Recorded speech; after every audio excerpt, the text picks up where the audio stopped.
My name's Angie New, and this is a video from my friends Sandy Smith and Jayne Savoury.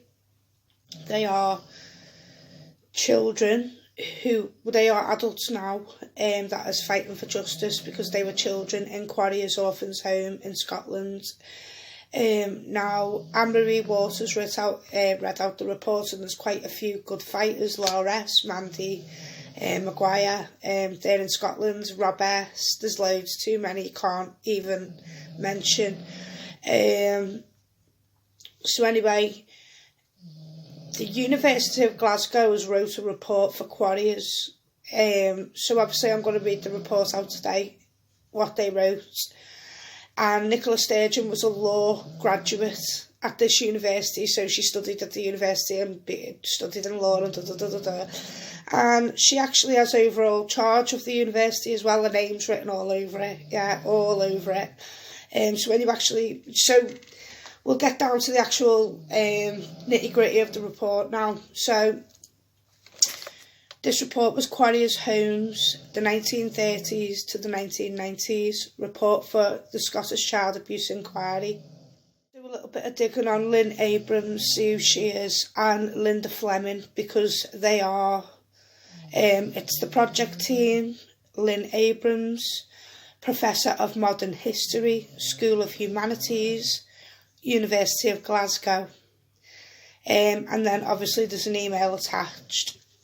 And then Linda Fleming is a research associate, School of Humanities, University of Glasgow. So they all have a connection with the University of Glasgow. Okay, so there's a disclaimer. So the disclaimer, views and findings expressed in this report are those of the authors. Oh, you're damn right they're those of the authors, because they're not clearly not views and findings that I've found. And do not necessarily reflect those of the inquiry. Well, I think we're going to prove that the inquiry has actually colluded with the University of Glasgow to cover child abuse up. Putting it in a nutshell, yeah. So this report has actually been copyrighted by Abrams, Lynn and Fleming, Linda, 2019 in brackets, Quarriers Homes, 1930s to 1990s. So they've even copyrighted the report, which means no one can, I don't even know what copyright means, but never mind, eh? And it's published by the Scottish Child Abuse Inquiry, October 2019. So when it came back from the University of Glasgow, so the Scottish Child Abuse Inquiry said, we want you to do an investigation into us, and then sent it back to the inquiry, yeah? But they're saying that there's does not necessarily reflect those of the inquiry.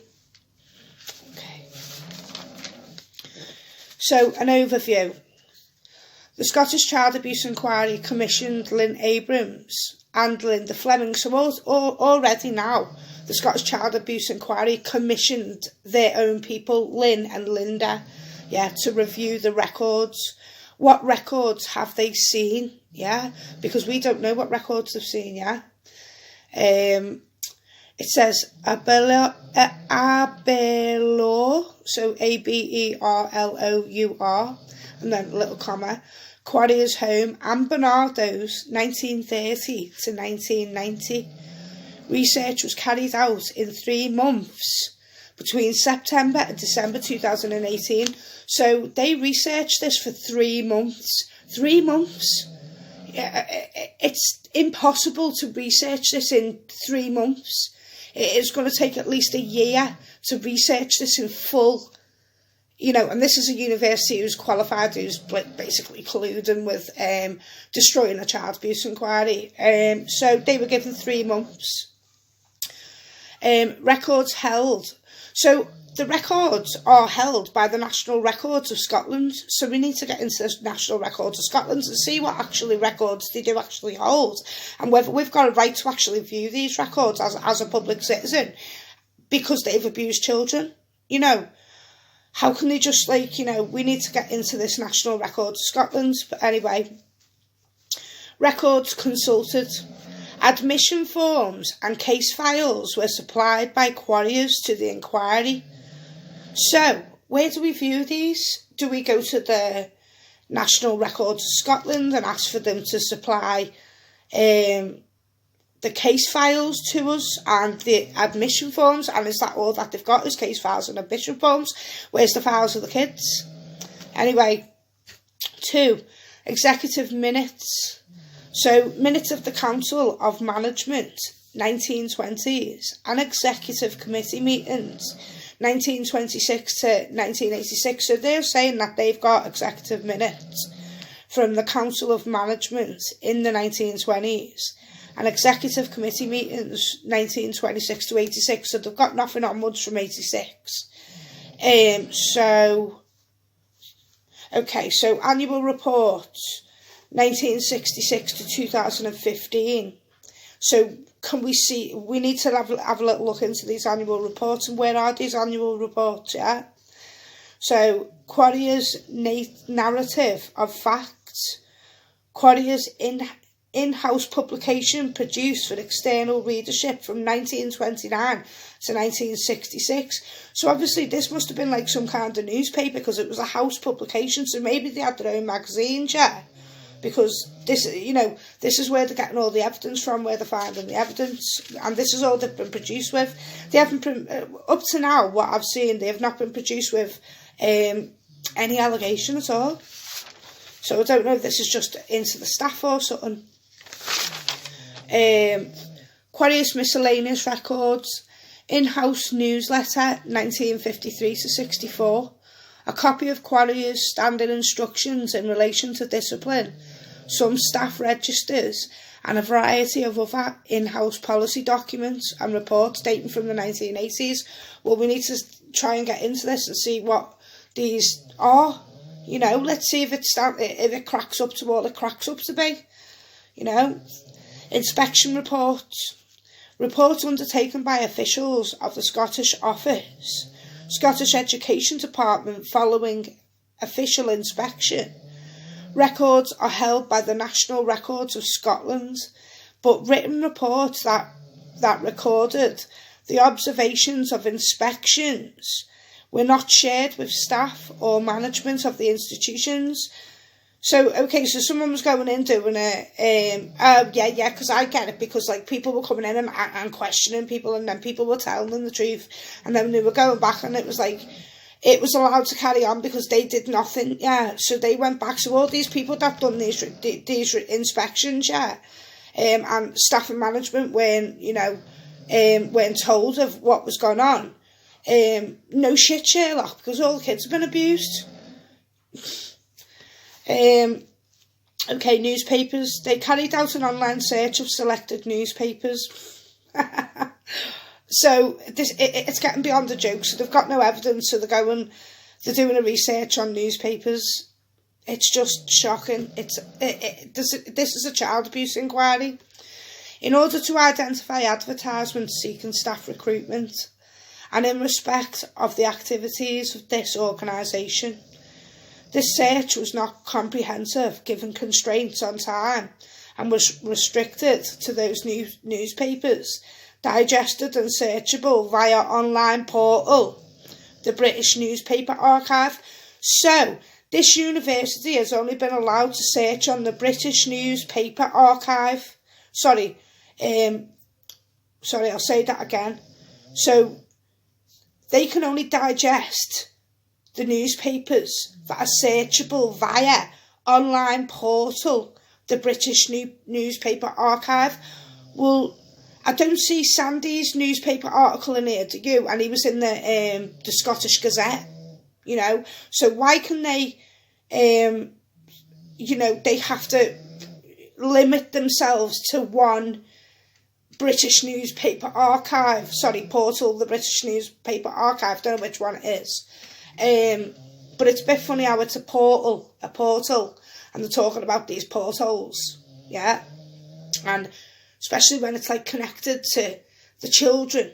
Do you get what I'm saying? So anyway, it's pretty restricted to what they can find, but we'll go on because I've read this report because I've written it out, so I kind of know what's going on, and I've got my own opinion, and I'm gonna fucking make sure to put my own opinion in this, because it needs to be said.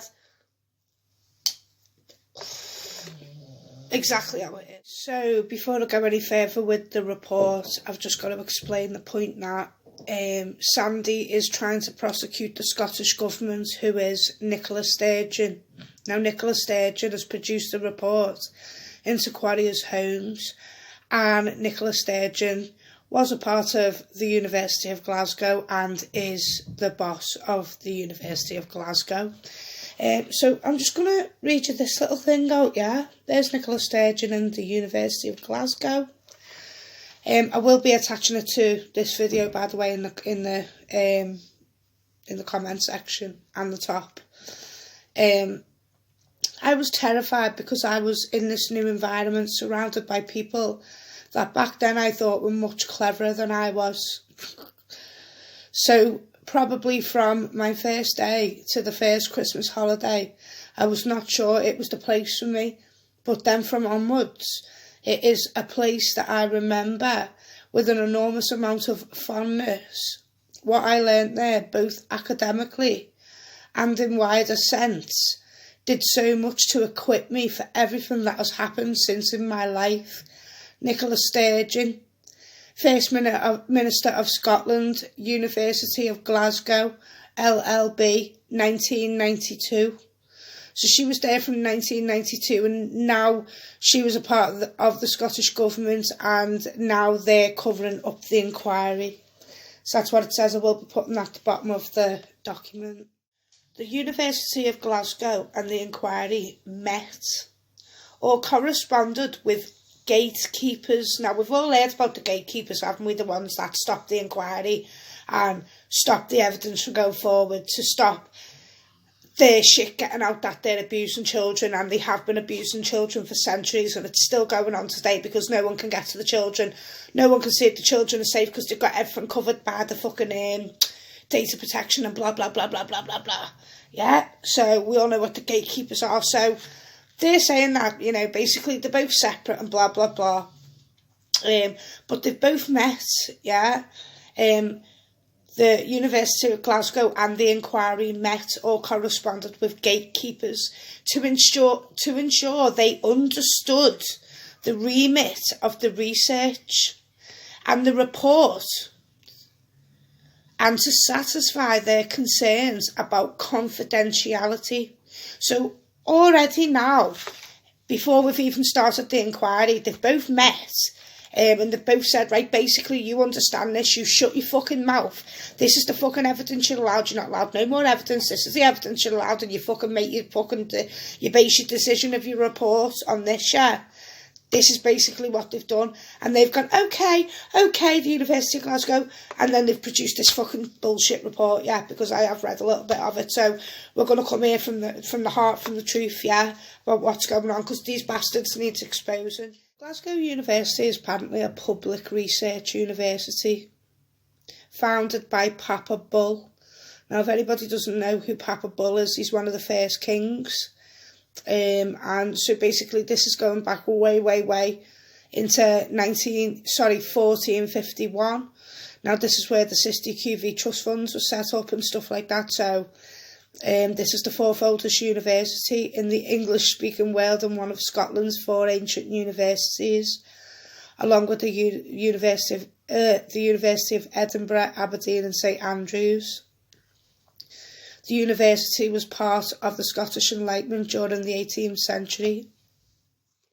Glasgow originally educated students primarily from wealthy backgrounds. They also served the middle class. Glasgow University served all of these students by preparing them for professions, the law, medicine, civil service, teaching and the church. Also trained smaller but growing numbers of careers in science and engineering. The annual income of the institution for 2017 to 2018 was £626.5 million, of which £180.8 million was from research grants and contracts, with an expenditure of £610.1 million. It is as member of Universities 21, the Russell Group and the Guild of European Research Intensive Universities. Glasgow ranked 60th and 67th globally in the 2019 CWTS Leiden and 2020 QS World University Ranking. Came nationally among the top 10 universities in the UK. The university receives numerous applications from students all over the world, as the University of Glasgow belongs to the top 1% in the world. Bet it does. According to the Research Excellence Framework 2014, 81% of the research achievement were rated as internationally excellent.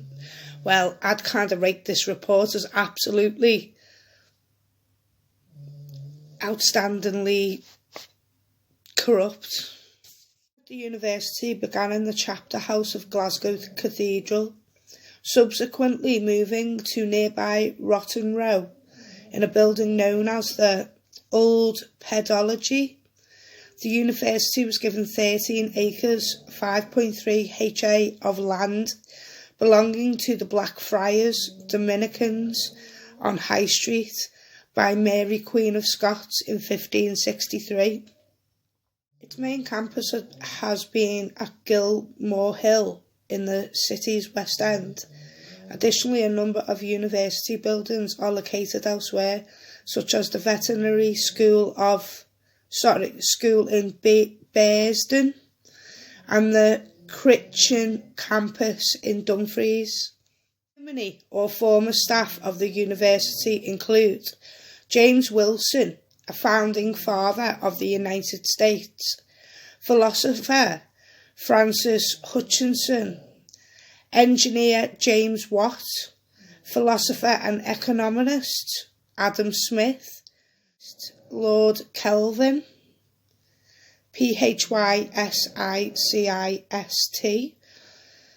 Surgeon Joseph Lister, 7 Nobel laureates, 2 Scottish First Ministers, Donald Dewar and Nicola Sturgeon, and 3 British Prime Ministers.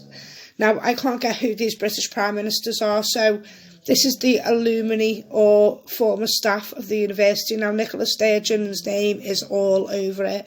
Now, Sandy is trying to get the Scottish Government, who is Nicola Sturgeon, for the child abuse, even though it happened at Quarriers. It happened with the full knowledge of the Scottish Government. Alumni Award. With the World Changing Alumni Award, formerly the Young Alumni of the Year Award, the university is recognising and celebrating the achievements of alumni who have graduated within the last 15 years and made a major contribution to the community's art, science or business.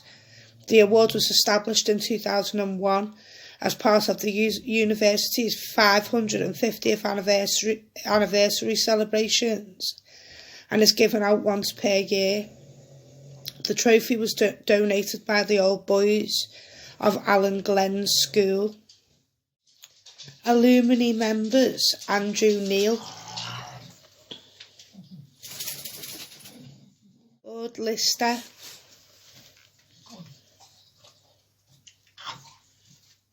Francis Hutchinson. These look like from years ago, so I don't know.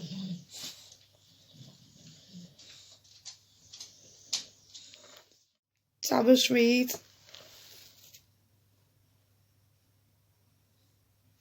looks like a fucking baguette. Lord Kelvin,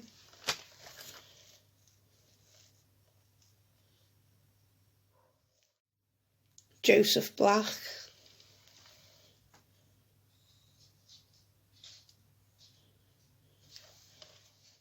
James Watt,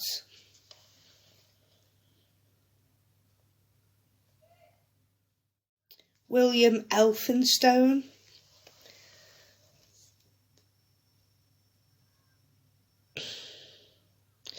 I mean, these look like what's on the cathedrals and the House of Parliament, and you know, engraved in the churches.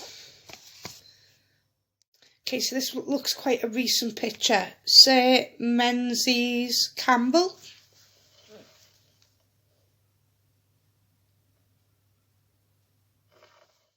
And wait for it. Nicola Sturgeon. Nicola Sturgeon.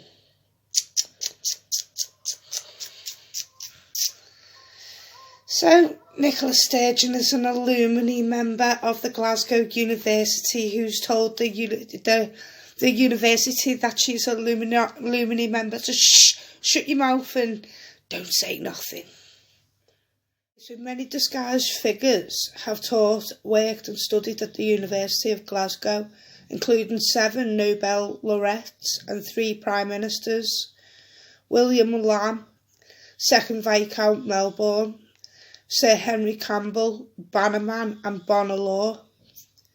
Famous names include the psychist, physicist Lord Kelvin, his pupil and later partner of the Carnegie Steel Corporation, Canal involved in the steel as well, George Lauder, father of economics, Adam Smith, engineer, James Watt, inventors Henry Ford and John Logie Baird, chemist William Ramsay, Frederick Soddy and Joseph Black, biologist Sir John Boyd ORR, philosophers Francis Hutchinson, Thomas Reid and Dougald Stewart, mathematician Colin Maclaurin, ethnologist James George Fraser, missionary David Livingstone, writers James Boswell, John Buchanan, A.J. Cronin, missionary David Livingstone, writers James Boswell, John Buchanan, A.J. Cronin, Amy Hoff, Tobias Somaliot and Edwin Morgan, and Surgeon Joseph Lister. So we need to do a little bit of digging on Surgeon Joseph Lister. I don't know why, but I'm just getting a little bit of a, have a little bit of dig on him. University of Aberdeen. Founder Bishop William Elphinstone, also graduated from Glasgow in June 1933.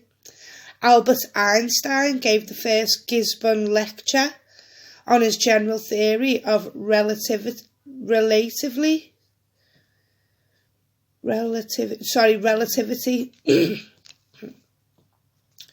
He subsequently received an honorary degree from the university. Wow. Also John McIntyre, pioneer of radiology, and Joseph Bell Burnell, who discovered radio pulses. In 1974, Professors Graham Teedside and Brian Jeanette developed the Glasgow Coma Scale.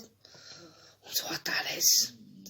The university boasts one of Europe's largest collections of life scientists, as well as having been the training ground of numerous politicians, including former Prime Ministers Bonner Law and Sir Henry Campbell Bannerman, former First Minister Donald Dewar, former leader of the Liberal Democrats and former rector Charles Kennedy, Defence Secretaries Liam Fox and Des Brown, the founder of the UK Independence Party, Alan Sked, former Labour Party leader John Smith, Business Secretary Vince Cable, former leader of the Liberal Democrats Sir Mackenzie Campbell, and current First Minister Nicola Sturgeon.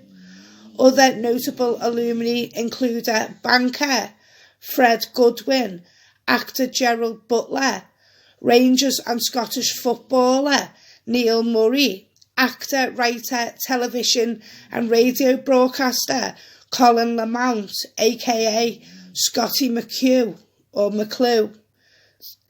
novelist Robin Jenkins, founder of the world's non-governmental development organisation, BRAC, Phrase Hassan Abed, television writers Armando Lanocchi and Stephen Moffat, comedian Greg Hemphill, television presenter Neil Oliver. Okay, so the University of Glasgow, that's there. See, their motto is Latin. Yeah, their motto is Latin. Via Veritas Vita. That's underneath the badge and the crest, the coat of arms. Records at Quarriers are voluminous. Staff were cooperative in explaining how their archive is stored. Many of their records are stored off-site and were relatively inaccessible in the time available to us. So, the records at Quarriers were voluminous. Well, Sandy and Jane and every other child in Quarriers have not received any records at all, yet they can produce numerous, voluminous amounts of records to the inquiry, but they can't give the records to the children. And then they explain how their archive is stored off-site. So these off-site archives, these are where the files have got destroyed, burned, floods, gone missing, numerous excuses up and down the country in all different children's homes, not just Quarriers. And when they were doing the report, the Glasgow University, they were relatively inaccessible in the time available to us, you know, the 3 months that they were given. So they basically are admitting that there weren't enough time to even go through the voluminous amounts of records to come up with a conclusion. So, you know, maybe it needs some real people to go through this voluminous amount of records that they seem to have, but don't have children's records. So, documents are unclear to read, records are a mess, and pages are all over the place, and that's just in my case. So, when you get a records, basically half of it's blanked out, wiped out. I'll show you a little bit of proof with mine. The documents are unclear to read, the records are a mess because there's blanked out bits and pages missing, and statements edited, and everything's all over the place, you know, different dates, explaining a different situation and what's actually gone on.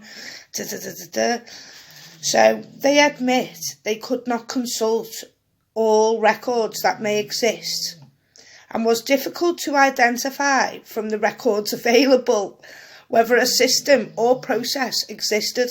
There was no process, there was no system. The only system it was abusing children and taking the profits for abusing children and working them and beating them and sexually abusing them and torturing them and killing them, yeah. Because of obviously the people that they had on the property of the children's homes, which were all paedophiles, yeah. You know. So, question 1, staff recruitment, qualifications and in-service training initiatives. From the 1930 to 1980, Quarriers homes advertised prolifically for staff. So obviously they had some sort of prolific problem, of abusing children. Obviously people didn't like it and that's why they left. Because they basically had to put up and shut up, and you know, you basically signed and gagged and fucking this, that, the other and whatever. Particularly for house parents and staff, roles with responsibility for overseeing children's welfare.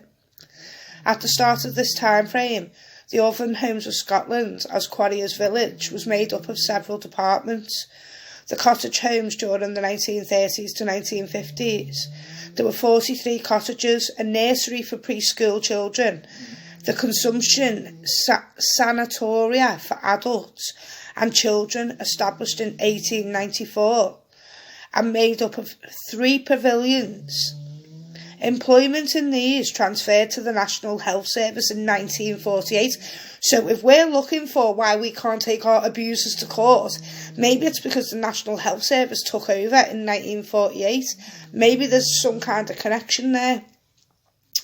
The colony for epileptics, established in 1906, and a residential home for boys employed in a nearby poultry farm. So they even had a poultry farm as well, so they were working these kids on the farms, do you know what I mean? So back in the days, you know, these were getting like laboured, you know. One of the 2 farms operated over the period, run by and for the benefit of Quarriers. So they were basically making money off the children, making money off the government, making money here, making money there. And the children were getting abused, neglected and starved, raped, tortured and abused.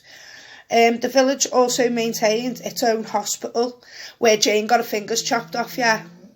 So not only were they raping the children and abusing and murdering and torturing, they were also experimenting with them. They tried to put Jayne's toes on her fingers. Oh my God, it's just absolutely disgusting what was going on. They used to make her wear gloves because, you know, to make her look pretty, because she was a chosen child. Not a chosen child. Somebody wanted her, and there's evidence there to say that they wanted a blonde-haired, blue-eyed little girl, yeah, to abuse. Yeah, so she's got the evidence of that, and this is in Quarriers orphans homes. So they were involved in paedophilia, in the sale of children, let's say, with paedophiles. And these farms, you know, we've all heard Jeanette's testimony about the farms, you know, everything's going on under the farms, you know. Obviously, the farms are kind of owned by the Queen. It's got to be. So it's run by and for the benefit of Quarriers.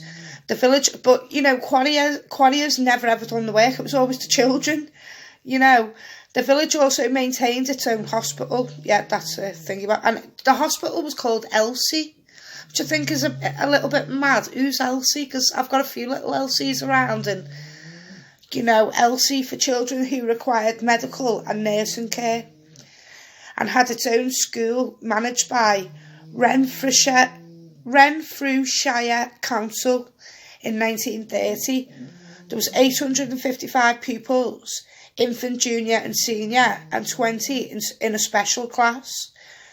Number of teachers at this time had not been recovered, but Renfrewshire, I can't even say it, Renfrewshire Council made the appointments to the school during this period. So Renfrewshire Council is involved in this. So why can't they find staff records?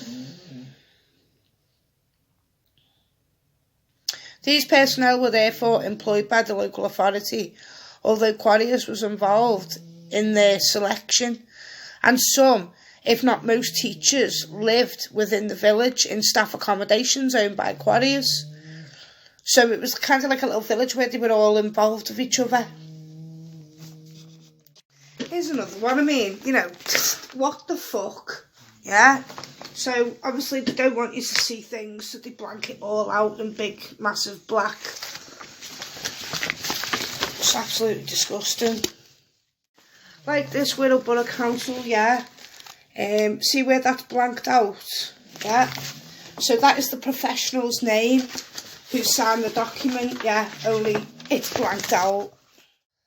Okay, so these are one of my child's files. The other child's file is getting refused to me right now. They have no right to do to. They're obstructing justice right now by not giving me my daughter's files. But these are my son's files, which I had absolute murder trying to get hold of, yeah? I mean, what's all this about? Do you know what I mean? Got, like, things blacked out, like, you know, that's their writing. That's their reports that they're writing, and they're blanking the report out with the names and everything in it. It's just, you know... Like, look at that. Like, how can anyone read that? Well, I think you can just about make it out, but, you know, this is what people are, you know, you'd have to get a magnifying glass because the records are just absolutely shocking. Shocking. Just trying to find little examples for you. At the start of the time frame, cottages would contain around 30 children, and these residents were segregated by sex. during 1950s and following an inspection in 1953. So we need this inspection report. There was a gradual move towards cottage homes that housed children of both sexes in line with contemporary advice. So who was making this contemporary advice to mix the children? Because around the 1950s and 1953 was when this was most rife, child abuse in children's homes, and there was some sort of like a break, let's say, in the chain in round about the 1950s, because Sandy can't take his abusers to court because somebody put something in place to say he can't take his abusers to court because it's before a certain date. You know, so this is what I'm looking at. You know, maybe Sandy can catch me up on this bit. So on children's homes, though some exclusively for boys remained, and the numbers in each cottages reduced. So even after the 1953, when they'd done the report into saying that girls and boys should be together, they still kept that boys' home of all boys and reduced the numbers in the cottages. So maybe there was too many people there, too many kids that were seeing things, and they needed to limit the numbers to get away with what they were getting away with, yeah. Because, you know, it's funny how they made a thing, yet they kept the boys' homes open. So, and we all know that they love the boys the most, don't we? So in the 1960s, 500 children resident in Quarriers village, and an average length of stay for children was 4.5 years. So if them kids were getting abused, 4.5 years they had to get abused for. You know, that was just a minimum. You know, they were there till they were 18, because that's the way they've got them now. They've got them like till they're 18. Now they've put an order on them till they're 21. 4.5 years. In 1961, 34 cottages, including 3 used for babies and toddlers, were in use. Now, do you know what? This makes me sick. Yeah, because 3 babies and toddlers, cottages just for babies and toddlers. Now we've got serial child molesters, child abusers employed by Quarriers orphans homes to rape children in their cottage.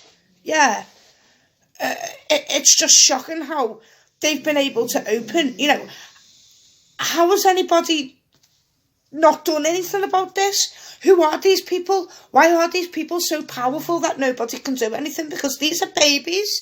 These are babies and toddlers, and nonsense have got... Now, I'm sorry for saying this how it is, but nonsense have got fucking babies and toddlers. I don't know how it goes today. We're going to have to do a little bit of digging into what goes on today, but I'm sure everybody else can do that while I do this. But just makes me mad, you know, because, you know, these paedophiles have had access to babies and toddlers through our government, and our government have said to the university, shut your fucking mouth, just like they told us to shut our fucking mouth, because we know fucking in my council, we're a borough council, that there's children being abused right now as we speak, right now. This is the reason why I fight. This is the reason why I fight, because I'm the one that knows, because I've been there, I'm in it, I'm right in it, I'm going straight to court again, I'm in it. And these are monsters, these are powerful monsters that we need to take down. And the only way that we're going to take them down is if we take them down. And I don't know how we're going to do it, but we'll fucking do it, yeah. So, you know, do they hold any records for these babies or toddlers? Where are the records? Because I don't think that the University of Glasgow have seen any of them, yeah. Let's have a look, see if there's any records. So obviously there is records, because they're making a report off these records. So where are these records? Yeah. Earlier in the period, each cottage had either a married couple acting as house parents or a single house mother. The latter usually assigned to a girl's cottage From the 1950s onwards, cottages also had other aides in post, assisting house mothers and domestic staff. Yeah, we've heard that, you know, these house mothers have been abusing kids on the domestic staff and everybody in the children's homes. You know, this is, you know, I read a report into the ICSA, into Nottingham, into the one where Melanie Shaw was at, Beechwood. And honest to God, you should have seen there was paedophile ring there. You can just see it clearly in the evidence that's produced to the ICSA, but they haven't produced you know, there's a clear paedophile ring here, not only with the staff, but with the children as well. You know, but it's not the children's fault, because the children have been made to do that, otherwise they get it. So it's not the children's fault. You know, the children were in care to be looked after, not to be abused and to be put into a paedophile ring and to be made to fight for justice till they're fucking 80 years old and nearly in the fucking grave. They deserve everything. They deserve everything they get. They deserve us to do this. They deserve it. You know, if no one's going to do it, let the public do the job for them. Okay, so let's get on, because I'm just really angry now. You know, I'm really, really angry. So, assistant house mother, domestic staff, other departments, including the children's hospital. Now, they even had a children's hospital. They had a fucking children's hospital. Fuck me, mate. Jayne had the fucking hands cut off and everything. Who were these doctors that were fucking cutting and fucking putting fucking toes on fucking fingers and fucking cutting people's fingers off? Who are these people? Yeah, because they had their own hospital. Yeah, they had a nursery, a fucking nursery, mate, a fucking nursery. I'm sorry for swearing, yeah, but this really angers me. And if I don't swear, I'll start coming into one, yeah. The sanatoria and epilepsy colony, where staff with medical and nursing personnel. Well, we want to know who these medical and nursing personnel are, because we'd like to know who's chopped Jayne's fucking fingers off, yeah, in that home. So, nursing personnel, auxiliary nurses, assistants and nursery nurses, including trainees. You know, they could just throw anyone in at this point, you know, just anyone. The epilepsy colony had a child and adult patient, and this facility, so they've not the children, fucking epilepsy child ward and everything, it's just disgusting. Who do they think that they are? They're a children's home, they're not a fucking doctor, they're not a fucking hospital, but they had everything on site to fucking take the kids to. Like it was their own little fucking worlds. It's just disgusting. You know, and how this is even allowed to just carry on like this, it's just vile. This facility had its own workshop that provided occupational therapy. It gets worse.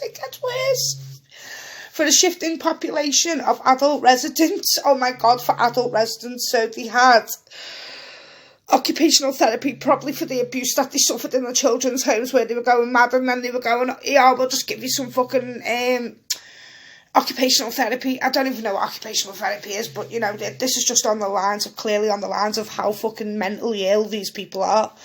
But obviously, you know, it could be something else, because it could be wrong there, because I think occupational therapy, isn't that something to do with your hands or something? I think I'm getting mixed up again.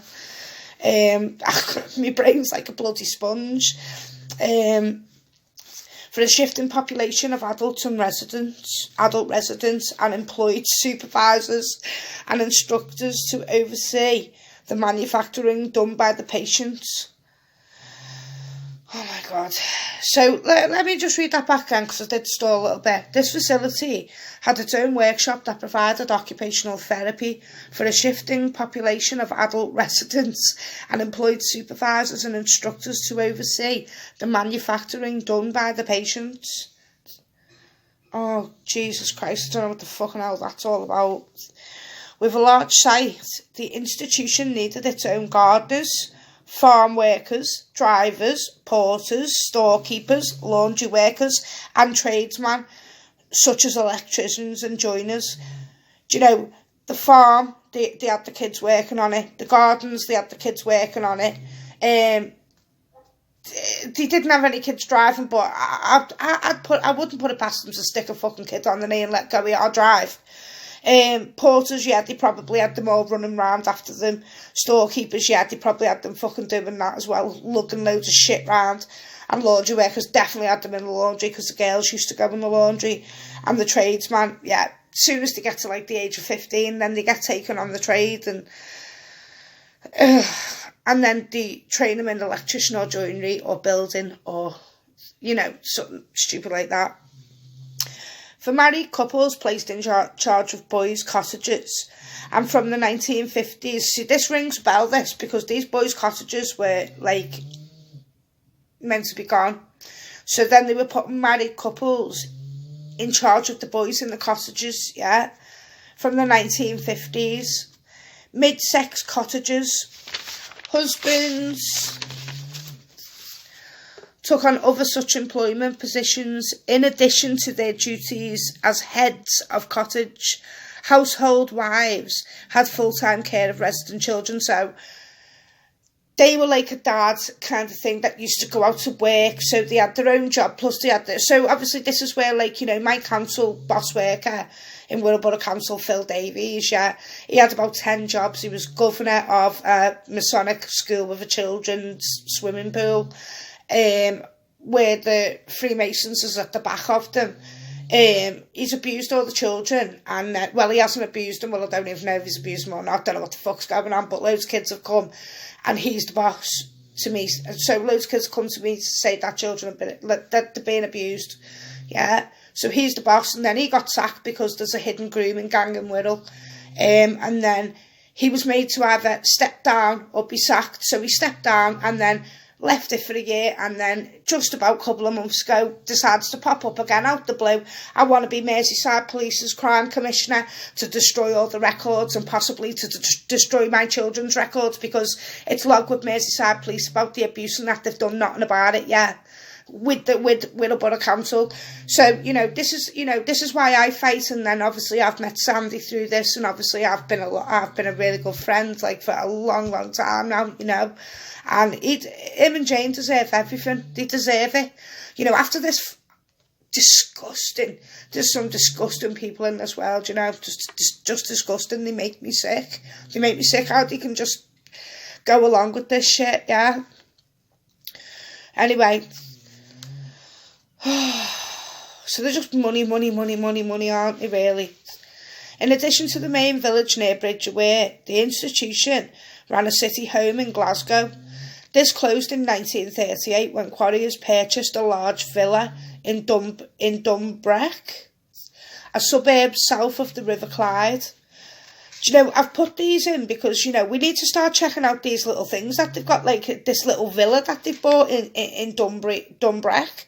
You know, we need to start going, like, what is this little villa that they're using for use by working age boys?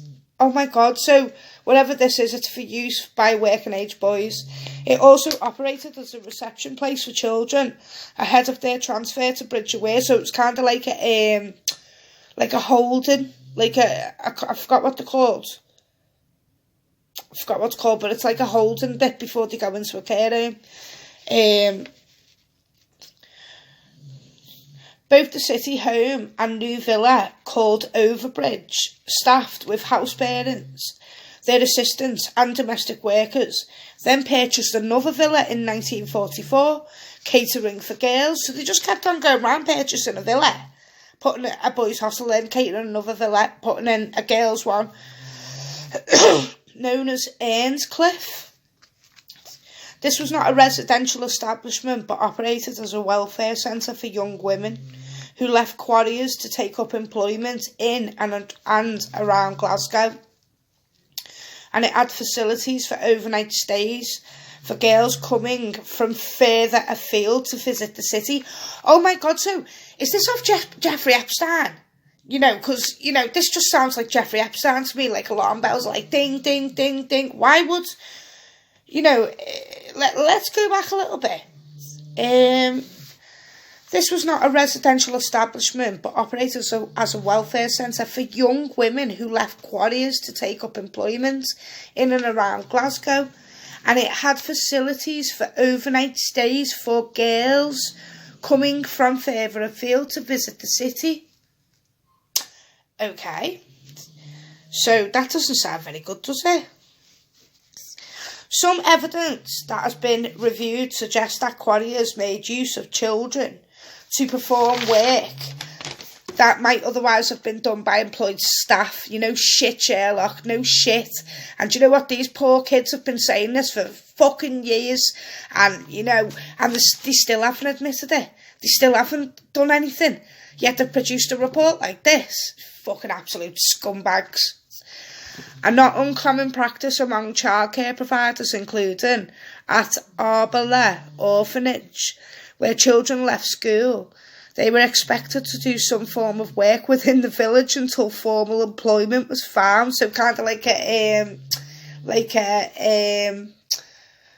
work experience. So they were in the home and then they were made to go into the work experience and then put back in the home. But half of them didn't go in the home because they didn't want to be around them. Until formal employment was found for them, boys might spend time doing farm work as preparation for being sent out to farm labouring jobs across Scotland. You know, these were just slave labour. You know, they're not even allowed to do this. They're not allowed to, you know, they can't take children off us and then go, you've got to go and work. It's just disgusting what they've been allowed to get away with. So, whilst girls were encouraged to assist within the baby homes before making a decision about future employment, so the boys were pushed out into the labouring work, and the girls were pushed out into looking after the kids. How fucking sick are these bastards that were meant to mind children? Oh, you go that way and you go that way because this is what you're meant to do, and if you don't fucking do it, we'll fucking beat you and rape you and do everything, you know, we'll even murder you, yeah? These are just so bad.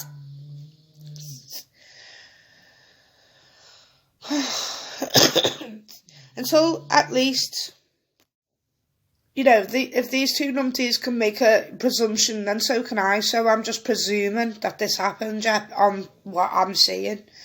And what I've been through myself with social services and the way that they work and the family courts and you know, so I know them like the back of my hand. So this is like, you know, going over their work. Recruitment of teachers was a constant feature until the closure of the school in 1980. Children were sent to local schools in Renfrewshire. So it was a constant feature that the teachers were constantly swapped in the school, probably because they were abusing the children. You know, they've lost all the records and so we'll never ever know because they don't listen to the victims neither. So, you know, you'd have thought that, you know, common sense would have said if you've lost records, you put the victims on the stand, don't you? But oh no, the victims have been silenced in this. They're not allowed to speak. Oh, this report is so shocking, it makes you so mad. Nurses during the 1930s have been recovered. Bloody hell. We have also been unable to recover any advertisements for junior medical posts. It is possible, so another possible, they were advertised in local hospitals or in professional journals, or that such professionals were recruited through personal recommendations. How can you personally recommendation someone to cut a fucking child's hand off? Yeah. Professionally qualified personnel would have enjoyed wider opportunities in employment. Oh, so these qualified ones, were they the ones that chopped Jayne's fingers off? And if they've got qualified, then who were they qualified by? Was it the University of Glasgow? What Nicola Sturgeon owns? You know, this is just a clear conflict of interest. And there's children at stake here and children's lives because it's still carrying on. Absolutely shocking. For some doctors, it is likely that periods of employment in Quarriers formed part of their medical training and were relatively short. Oh my God, so you've got Quarriers, a children's home, was made its own hospital and blatantly put in its own staff to chop kids' fingers off. Then it's been allowed to train a person to medically operate on another person. Like Jimmy Savile had the keys. What's going on with the NHS, the COVID, this person that wrote that wrote St. Cath's Hospital, she's in the head of the NHS. These people are still there. We've got Harriet Harman, who is Paedophile Information Exchange. She's Jeremy Corbyn's boss. They're all still there. we need to get rid of them. There's a note here, right, and it says, note, it is also made of the comings and goings of auxiliary staff, not directly involved with childcare, though we cannot be sure that such detail about the widest range of staff was always included in minutes. For example, September 1937, going back a bit innit, a note was made of the departure of a gardener who was replaced 3 days later with someone who was without gardening experience, suggesting that his appointment was a personal recommendation. With no gardening experience being a gardener, he was possibly a pedo. So we'd like to know who this gardener is, because he's possibly the paedophile gardener. The one that goes round and checks that no one's there, and, you know, the ones that, you know, go around the Hampstead school, you know, the school, what is it called, the caretaker goes out and checks the parents are gone before they go in and rape the kids. You know what's going on everywhere? It's horrific what's going on. Similarly, earlier in the year, a singing master had been appointed on the instruction of the committee. Who the fuck's the committee? Fucking no. And they have no further details as to whether or not references were taken up. Oh my God. At least they've got the detail of that. I'm sorry, I shouldn't laugh yet. It's just so shockingly, like, cluelessly thick for university-trained people to come up with this. It's, like, shocking, isn't it? Went to school all your life to produce a report like this, to shut your fucking mouth when something's fucking going on. I fucking think so. I tell the fucking university straight, shut your fucking mouth, sit down, and I'm going to produce it, whether you fucking like it or not. And that's exactly why I'm doing this, because I'm fucking going over there, work with the fine-tooth comb, yeah, and I'm going to fucking rip them to bits, which I am doing. I'm pulling them right down, ripping them, because that's what they need ripping, because they're just scumbags. It also says this medical training was relatively short.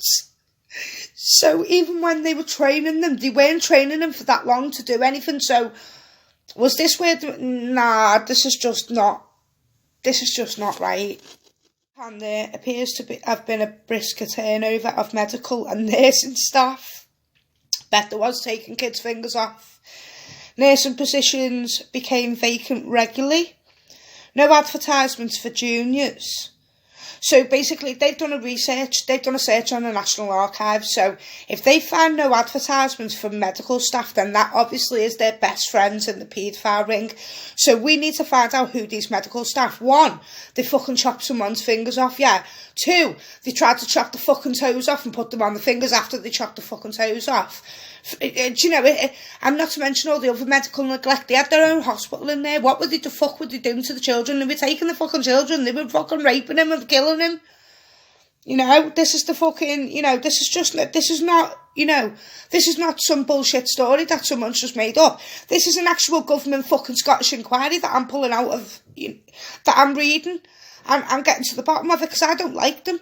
I don't like the Scottish government. I don't like my government. I don't like my local authority, because it's done it to my, you know. In this case of advertising for house parents, it can clearly be seen that other types of skills and attributes were given, if not more prominence in advertising during the 1930s than childcare experience. Of special note is the definite Christian experience demanded of prospective staff. The need to recruit committed Christians from Protestant denominations was paramount, and reflected the Presbyterian principles being applied to all aspects of daily life that had been a feature of the institution from the inspection.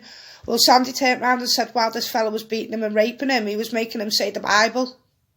You know, this is absolutely fucking... It's just...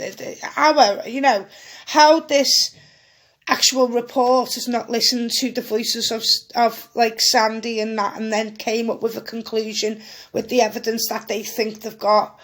You know, how they've not come up with a conclusion is clearly just thick in my eyes, to be honest with you.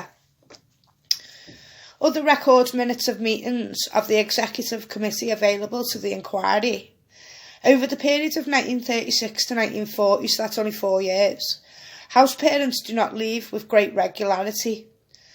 In April 1936, one example, one house mother had to leave to go home and so resigned. Another couple were found to be unsuitable after a period of employment. No details given as to why. Now, I can see that this couple, because everything that's coming across like, oh, somebody had to be sacked. I'd say this couple got onto the child abuse and tried to raise it, and they had to go, and there was no details because they're hiding it. So that's my honest gut instinct of what's gone on. And maybe we need people with a gut instinct, to do this kind of work, because, it's clearly the professionals can't do it, because they're thick. So this is one of their advertisements. Christian man and wife wanted for boys' home. Both must have definite Christian experience and a real sincere desire for this work. Tradesmen preferred. No family. Apply in writing. Giving full particulars to the superintendent. So I wonder who this superintendent was that was advertising for a Christian man and wife to take over a boys' home. At this point, the superintendent's best mate could have got it, the nonce next door. Some recruitment was necessarily typical 1930s advertisements, which has been recovered in respect of house parents. That this assessment is based on this would suggest either more stability in the staff, complement pre-Second World War, or that other methods of recruitment were more commonly used. The interwar state of economic depression and high levels of employment in Scotland may have meant that institutions such as Quarriers experienced low levels of staff turnover and or found it easier to recruit staff without resorting to nationwide advertisements. Since staff records from this time have not been preserved, we have no way of being certain. So they're making another presumption on nothing being added from what? So this is the thing, that this report that's been added to a child abuse inquiry literally does not stand up. They're saying, oh, well, we're going to say this about the inquiry, but we've got no evidence, but we'll just make an assumption in the likelihood, but we haven't got to the likelihood. It's somewhere in this. And as a charitable organisation, Quarriers likely only advertised for senior or key posts during the 1930s, such as house parents, and could depend on other methods for such of their needs. Before the Second World War, there appears to have been comparatively fewer press advertisements for staff than occurred later, although researchers from online newspaper archives, so basically what they're saying is this is only from the one newspaper archive, but they seem to be like, before the Second World War, everything seems to be kind of stable, and then after the war, the local authority moved in and everything was up in the fucking air. And everything was changed and staff were unemployed and there was new ones put in, and this change, and it is the local authority, and who's got the kids now? The local authorities. So it's the local authorities. Okay, so during the 1970s, some efforts were made to recruit house parents with qualifications, and there was limited provision for training secondments. So I'm sorry about that, but because I turned the page, I didn't see the training secondments, so that fitted with that, so we had to go back. Staff recruitment. A variety of recruitment were used at Quarriers: advertisement, word of mouth, bet it was, and internal appointment, depending on the type of vacancy, so if it was your best mate, they're in. Although there is no documentary evidence, so they're making this presumption and they've got no documentary evidence to make a presumption. In this period, it would not have been irregular within institutions for new employees to be taken on through personal recommendations. They know that people were took on by professional recommendations. I know, can they not make a presumption? They've clearly come up with the wrong presumption, haven't they? Made by existing staff. So personal recommendations made by existing staff members. So if you're a staff member that abuses a kid, you can volunteer your mate who's pedo to come and look after the kid as well. So that's basically what this says to me. It's just here. It's here. Advertising costs money. Well, they certainly had a lot of money, didn't they? Because they were working the kids, they were taking the money for the kids off the government, and then they had all their own organisations on top of that, making them a clear amount of a lot of money. I'd like to see their books. I'd like to see the books and see how much they actually make, because their homes are still running right now. As we speak, the home's still running. Obviously, the children's home's not running, but there's all different things in place, but I'm not too sure what's in place today, but we will get to that. By the mid-1950s, there is evidence Quarriers provided some forms of in-service training for their staff, possibly where the local authority took over at some point. I could be wrong. Including lecturers. They even had lecturers. Oh my God. Delivered by senior management. Oh my God. So the management were giving lectures to the kids. And by other external professions. Oh yeah, well they used to have a school in there, didn't they? Yeah, because abuse used to go on in the school as well. The regularity of its in-service training programmes began in the 1950s, and it cannot be surely demonstrated. Inspection reports indicate that educational opportunities were not universally taken up by staff, so even if they were provided with a course to say they'd been caught with abusing a child and they said, well, why don't you go on this refresher course, yeah? They weren't taking anything, yeah? Some efforts were made to recruit house parents with qualifications, and that was limited provision. I mean, what qualification do you need, to look after a child? It's just natural, so obviously we've got these not natural people in the world that don't know how to look after children, and unfortunately they are in our establishment. They've got no children, like Nicola Sturgeon, Theresa May. I'm surprised Bojo's there was 6. Wondering when that one's going to get S, but never mind. What you think of this fucking government, yeah, after fucking what it's doing to the kids. It's fucking vile. God, the words they use, yeah. Staff, therefore, were multiple in types. What, so anyone could go on the fucking property and just abuse a child? Yeah, that's clearly what it says, yeah. So staff, therefore, were multiple in types and might perform more than one role within the homes. The total number employed at any one time must run into the hundreds. So there's hundreds of these people, and hundreds, yeah. And it should be noted that most would have had some contact with children, if not direct daily contact. So these have all got contact with these children in this complex of their own bubble, yeah, because we might as well call it a bubble, because that's what they've done. They've made themselves a bubble, and they've kept themselves in that bubble, and they've hid it from the public, and this shouldn't be happening.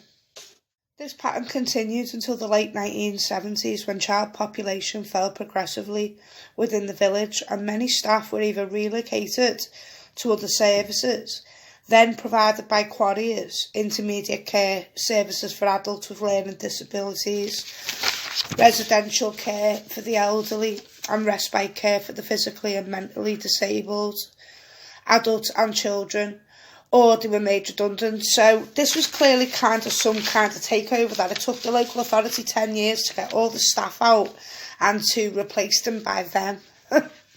So either clearly something was wrong and they wanted to take over, or it was them all along and they wanted to rape the children. To see this contract that Quarriers had in the 1960s with the local authority, because I think this is where the takeover of the local authority came to ramp up to take the children. And don't forget that this was just after World War II as well. World War II had not long been and gone, and that's obviously where they created the war to kill the people and to make the people ill and no limbs and not be able to look after the children, which meant the children would have went to them, which they would have made money, and slave labour. And you know, this is the way that they've just done it. Also, this local authority coming in at 1960, I'd like to see the contract between Quarriers and the local authority.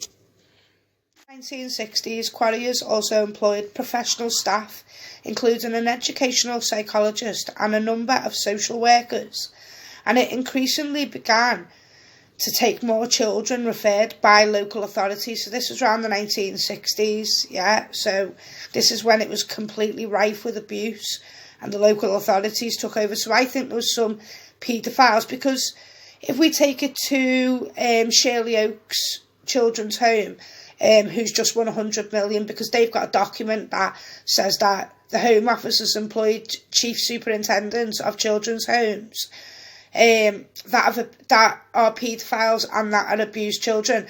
Plus, I've been told that there was a person paid, and I think it was Mark Trotter. He was a serial prolific sex offender and a paedophile, and he worked with children for 15 years. And as soon as he started working, there was allegations raised. Now, he died of full-blown AIDS. Now, between Liverpool, New Hay Children's Home, Hackney in London, and the Wirral, it was all flagged up that... so anyway, 2 weeks before he was about to get arrested, he died of full-blown AIDS. So then there was a report called the Trotter Report. Now, the Trotter Report's never ever been released to the public because they're hiding that as well. So anyway, in this Trotter Report, there's like a little briefing of it. So basically, they were meant to find 500 children that could have been affected or come into contact with. And I'd clearly say there's a lot more than 500. So anyway, they were meant to contact these 500 kids. They found 47 of them. One had died of AIDS and they couldn't find any clear evidence. So, you know, so this is what's going on in the children's homes. You know, the children have not been lying. They've not been making shit up, and they're not delusional and they're not mentally ill. They've created the mentally ill things. I mean, look, they've even put an educational psychologist in. What the fuck is an educational psychologist? What the fuck's one of them? And a number of social workers, and it increasingly began to take more children referred by the local authority. Now, I know that the local authority are trained in terrorism, because that's what they're doing to us right now. It's clearly terrorism, yeah. So they must be trained in, like, psychology, psychoticness. You know, we can go on all day with the fucking clear psychotic behaviour of them. Here we go again. And from the information provided or made available to them, it's unclear whether volunteers were required to make a formal application to work at Quarriers or if they were accepted on trust. Well, they were clearly accepted on trust, weren't they? Because they found no applications, apparently. Well, obviously they found a few, but not many. Because it looks like nothing's really been provided to them. But then they said they've got a load of evidence. So how can they have a load of evidence and come up with a conclusion that nothing's happened? But anyway, we'll go further on because it gets worse. 1966, for example, the annual narrative of facts comment on this. In former years, we have had 3 girls from an American college working for a short time in the baby and toddler homes or cottages, who came from the continent, Switzerland, Denmark and Holland. So we'd like to see these contracts. I wonder who's got these contracts with, you know, all different people, because they were I've found all sorts in Quarriers, but, you know, we'll get to that point when I get to that point. Volunteer workers were a regular feature of life in Quarriers village, although many voluntary posts, such as church officers and leaders, of the plethora of youth groups encouraged by the institution. Also, student helpers from overseas regularly spent time in the home, often working as assistants within the cottages. 1966, for example, the annual narrative of facts comments on this. as in former years we have had 3 former girls. Clyde report in 1946. So in 1966 there was an annual narrative of facts, and in 1964 there was the Clyde report. That might otherwise have been done by employed staff, a not uncommon practice among childcare providers, including Arbala Orphanage. When kids left school, they were expected to do some form of work within the village until employment was found for them. Boys done farm work, girls assisted with the baby homes before making a decision about the future employment. At least till the 1970s, however, Quarriers allowed children who had been in their care to become employees. We know, for example, that student helpers, some from overseas, regularly spend time in the homes, often working as assistants. You know, if we take it to Beechwood, I read the report into Beechwood, and the children were saying that there was someone come from Denmark, and they used to call him Dutchman, the Dutchman, yeah. So, you know, this is the scale of, you know, what's going on and what's being hidden from the public. So volunteers were just regular, so, you know, they were just on the property all time, such as church officials, you know, okay, and leaders of youth groups, you know. So these are just a couple of the, you know, there's all kinds of sexual abuse allegations and everything, like football and youth clubs and churches and schools and the state, and you get the gist, don't you? Yeah. Volunteer workers were also a regular feature of life in Quarriers village, although many voluntary posts, such as church officers and leaders of the plethora of youth groups, encouraged by the institution, were filled with personnel in employment at Quarriers. Some volunteers came from outside organisations. Until at least the 1970s, Quarriers allowed children who had been in their charge to become employees.